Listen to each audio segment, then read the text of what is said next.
Hello guys, so this is going to be the 6 fan art challenge. I also posted a poll on my Instagram whether I should do it digital or traditional, and it was 50-50, so the choice was mine, and I chose traditional.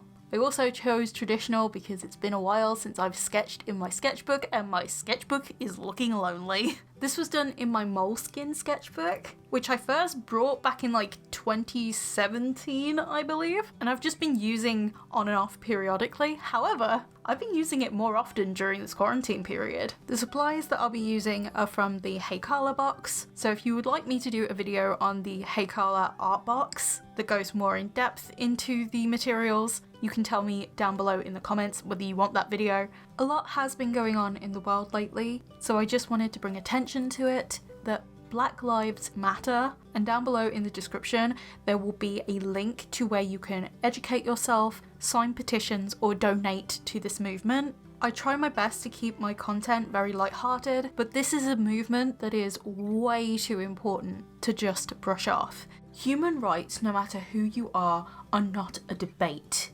Everyone deserves them, no matter the colour of your skin or your background. The oppression has to stop, and the world must change. I wanted to bring it up in this video because YouTube is my main platform, and I've been quiet over on Instagram mainly because of my mental health. It has not been great over this quarantine period. It's been a very bumpy roller coaster ride for me. I do intend to go into more depth about my mental health at a later date.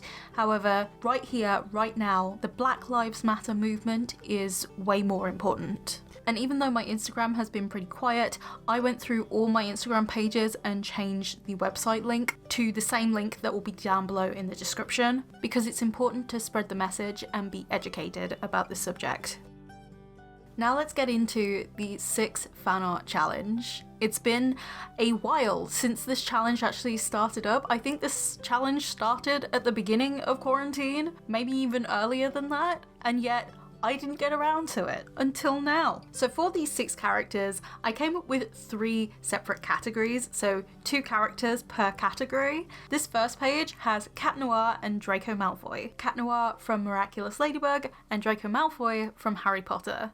I personally like to call this category Blonde Boys with Problems, because Draco and Adrian, aka Chat Noir, these 2 boys have problems, and it's not entirely their fault. These 2 characters, I really love them for the sense of depth and characterization behind them. For Chat Noir, I love his dedication and his utter devotion to his lady. It's so sweet. Also, I am a shipping fiend, and Miraculous Ladybug is just all about shipping. It's got a love square between the main 2 characters. Some of the character dynamics from the show has actually inspired parts of my character universe, especially Marishat, because that ship, oh my god, I love that ship so much. As for Harry Potter, I've always found Draco a really interesting character to follow. I guess the movies and the books always left me wanting more, finding out what he was doing. And I really like how Draco starts out like this spoiled brat kind of character, yet over time, the more you learn about him, the more you feel sorry for him. I definitely feel like Draco is the kind of character that leaves you wanting more, and he becomes an integral part of the story. A question that has come up before is, what is my Hogwarts house? And I thought it would just be relevant just to put here, I am a Ravenclaw.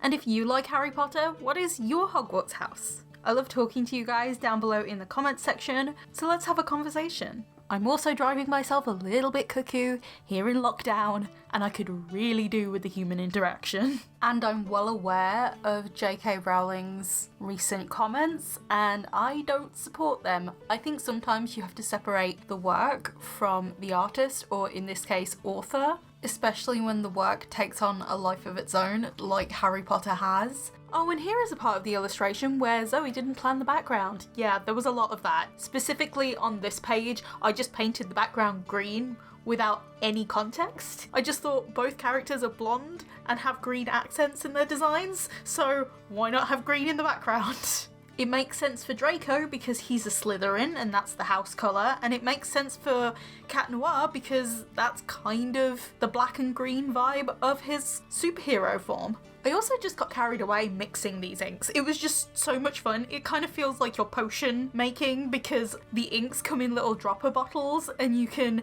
mix such interesting colours from the 7 colours that came in the Hekala box. I don't know whether it's Hekala or Hekala. Somebody's probably going to correct me down in the comment section. The next character I decided to draw was Spyro. Now this was actually suggested in the comments section and in my DMs as well. Now I was actually planning to do Spyro anyway because Spyro is a huge part of my childhood and he has influenced a lot of my characters in the past as well. Spyro will always have a special place in my heart as it's the game that I grew up with.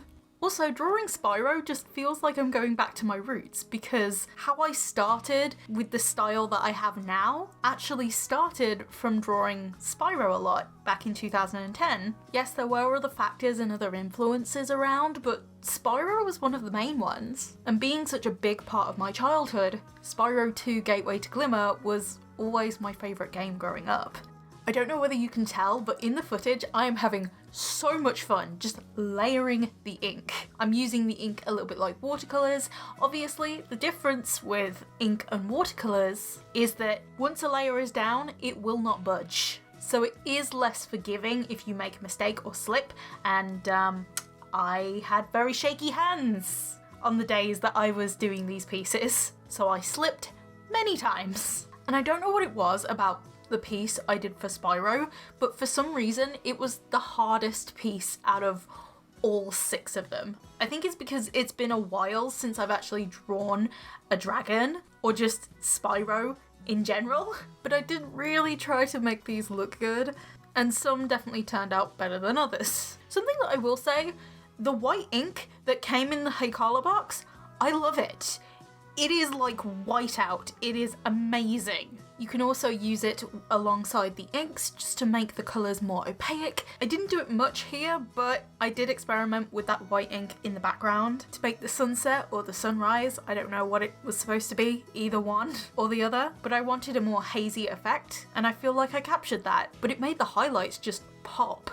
I forgot to say the category which Spyro was in. Well, this character and Spyro are in the winged characters. That is because this next character is Bloom from Winx Club. Now, if you've been following me since my DeviantArt days, even if you haven't, that's fine too, but if you look back through my DeviantArt, you'll see that there is some links to Winx Club, especially with my characters Brandon and Amelia. And just the look of Bloom in general just screams Loki. So you can tell Winx Club had a huge impact on my childhood as well. I think it's really interesting just to see the amount of different things that are going on in my fan art series because Miraculous Ladybug is actually a French show that does have parts of it made in other parts of the world. However, it's mainly set in France. Winx Club is from Italy. Harry Potter is by a British author. Spyro is more of an American property. And the last 2, which I'll get to in a little bit, one is British and the other is by an American. However, the character's culture and aesthetic is more Indian, I think. I don't know how to describe it. But anyway, when choosing my characters, I just wanted a variety. I didn't necessarily think about where the show is from or who the author is or where they're from or those kind of origins. I was just going off of my influences, what used to be my favourite things or what still is my favourite things. I just wanted a variety of characters. I just find it an interesting afterthought that all of them are just so different in origins. The next character I decided to do fan art of was Belen from 6. You know I had to have a piece of fan art from a musical, and 6 is probably up there with one of the musicals that just caught my attention straight away. I am a complete history nerd, and a musical about the queens of Henry VIII. You had me at British royal history, or more specifically, the Tudor period. Because for those who don't know, I am a documentary junkie, especially when it comes to British royal history. What can I say? I find it fascinating. I chose 6 over Heather's because at the moment, it's one of the things in my playlist that I have more of. It was actually really hard to decide which queen to do fan art of, but I ended up going with Boelyn because Boelyn just has Isla vibes, and Isla is one of my characters. Plus, Don't Lose Your Head is a bop. So the category Boelyn and this other character is in the Queens or the Royals, because this next character is a royal from Mira Ray's Sims series, The Royal Family. I have been obsessed with The Sims lately. I have a whole Instagram account for my Sims stuff. And my obsession with The Sims kind of started a bit before lockdown started, so luckily I've just had that to fall back on. But Mira Ray's series is the reason why I got back into Sims. It's the reason why I'm now currently obsessed. And this character is Crown Princess Aria of Oasis Springs. Originally I was thinking I should draw Araminta, but I ended up with Aria because Aria is just beautiful. And it's also because of season 2, episode 49, I physically cried. I don't want to spoil it for anyone who hasn't seen it, but oh my god, my feelings were attacked. But yes, you heard me right, season 2. Mira Ray just has such an engaging story and just so many different plot lines going on. It's really like a TV show. Her first season has 100 episodes. So if you're looking for something to do during quarantine, it is definitely something to binge. She's currently in season 2. She is halfway through season 2 and there's 50 episodes of that. There's also side series that focus on other characters, and I found her channel when she was about like episode 90 of season 1, I think, and I've just been obsessed with her series ever since. I love it, and I've been saying since I found her YouTube channel that if I was a Sims YouTuber, I would be like her, because my character universe is like what she has, but in artwork form, and it just rekindled my love of The Sims. So if Ray ever watches this, thank you for such an amazing series. I doubt she'll ever see this, because it's an art video and it's right at the end, but you are hands down one of my favourite creators at this current moment in time. She has such a happy and bubbly vibe to her videos. It just is so uplifting. And her videos, for me at least, definitely make quarantine a little less harder to get through, especially because the world is on fire in every way possible. And I know some of you guys got into Sims because of me. Well, I got into Sims again because of Mira Ray. You're welcome and sorry in the same sentence. Because I'm making my characters in The Sims again, from 2017, it will kind of be like a redraw if I ever do another drawing my Sims OCs. Because I was meant to do a part 2 to a 2018 video, but it never ended up happening. So maybe if you guys would like me to bring that back, I'd love your suggestions of which characters to draw from my Sims game down below in the comments section. And something that I didn't end up filming was adding the gold accents, because there wasn't really much to add, and also I completely forgot. Also, the camera wasn't recording when I was doing the background for Aria, and I don't know whether you can tell for Boelyn's background, but hers was kind of like a reddish pink wash with like blood drips, but I don't know whether that came across successful or not. So the last clip in this video is going to be a sketchbook flip through of these 4 pages that I did the illustrations on, so stick around till the end to see that. But I just want to thank you guys so much for watching or listening. I hope you're all staying safe during this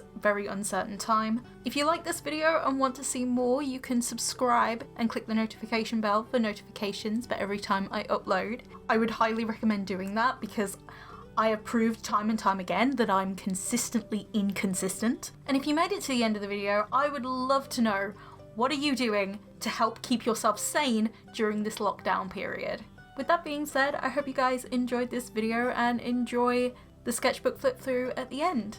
I'll see you guys in my next one. Bye guys!